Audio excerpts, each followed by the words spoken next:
സഹിക്കാൻ പറ്റാത്ത വേദനയായിരുന്നു അച്ഛനത്. പറഞ്ഞറിയിക്കാൻ പറ്റാത്ത വേദന. അച്ഛൻ്റെ വേദന എനിക്ക് കണ്ടു നിൽക്കാനേ പറ്റുള്ളൂ ഞങ്ങൾക്ക് എല്ലാവർക്കും. അതുപോലെ വേദനയായിരുന്നു അച്ഛന്. അച്ഛനെ കാലിട്ട് അടിക്കുമായിരുന്നു. എന്താണെന്ന് ഇത് ഇതുവരെ നമുക്ക് അറിയത്തില്ല രോഗം എന്താണെന്നുള്ളത്.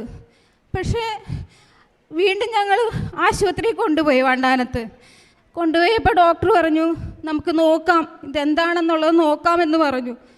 അവർ 10-ാം തീയതി സ്കാനിങ്ങിനുള്ള സമയം കുറിച്ച് വന്നിട്ട് അവർ പറഞ്ഞു പൊക്കോ, സ്കാനിങ് സമയമാകുമ്പോൾ വന്നാൽ മതി എന്ന് പറഞ്ഞു. പിന്നെയും 2 ആഴ്ച നീണ്ടു നിൽക്കുക. സ്കാനിങ്ങിന് ഡേറ്റ് ഇട്ടിട്ട് 10-ാം തീയതി എന്ന് പറഞ്ഞു, പിന്നെയും നീണ്ടു പോകും. അച്ഛന് നിൽക്കാൻ പറ്റുന്നില്ല. അച്ഛന് അത്ര വേദനയാണ് അച്ഛന്. വീട്ടിൽ കൊണ്ടുവന്ന് ഞങ്ങൾ അടുത്തുള്ള ഹോസ്പിറ്റലിലൊക്കെ കൊണ്ടുപോകും, ചികിത്സിക്കും, അച്ഛന് ഇഞ്ചക്ഷൻ എടുക്കും, വീട്ടിൽ കൊണ്ടുവരും, വേദന കൂടും. ഞാനൊരു ചെറിയ പ്രൈവറ്റ് ഇതിൽ വർക്ക് ചെയ്യുവാണ്. ഞാനൊരു 7:30 ആകുമ്പോഴേ വീട്ടിൽ വരത്തുള്ളൂ. രാവിലെ 9 മണിക്ക് ഞാൻ പോകും. എനിക്ക് എൻ്റെ വീട്ടിൽ ഞാനും എൻ്റെ ഭർത്താവും എൻ്റെ മോനും മാത്രമേ ഉള്ളൂ. എൻ്റെ അച്ഛനും അമ്മയും ഒറ്റയ്ക്കാണ് താമസിക്കുന്നത്. ആങ്ങളെയുണ്ട്, അവർ വേറെയാണ് താമസിക്കുന്നത്. ഞങ്ങൾക്ക് ചെറിയ കുടുംബമാണ്.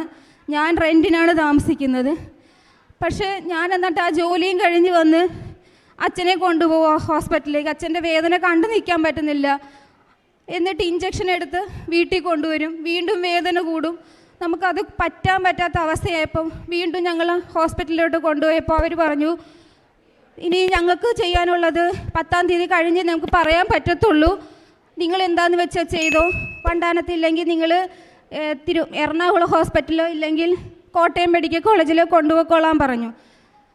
ഞങ്ങൾ പിറ്റേ ദിവസം കോട്ടയം മെഡിക്കൽ കോളേജ് ആംബുലൻസ് വിളിച്ച് കൊണ്ടുപോയി കഴിഞ്ഞപ്പോൾ ഡോക്ടർ ഇതെല്ലാം നോക്കിയിട്ട് ഡോക്ടർ പറഞ്ഞു എല്ലാം ചേച്ചിക്ക് അറിയാമല്ലോ, കൂടുതൽ ഇനി പറയാനൊന്നും ഇല്ലല്ലോ എന്ന് പറഞ്ഞു. അവിടെ വീണ്ടും പെട്ടെന്ന് ഒരു എമർജൻസി സ്കാനിങ് എഴുതി തന്നു.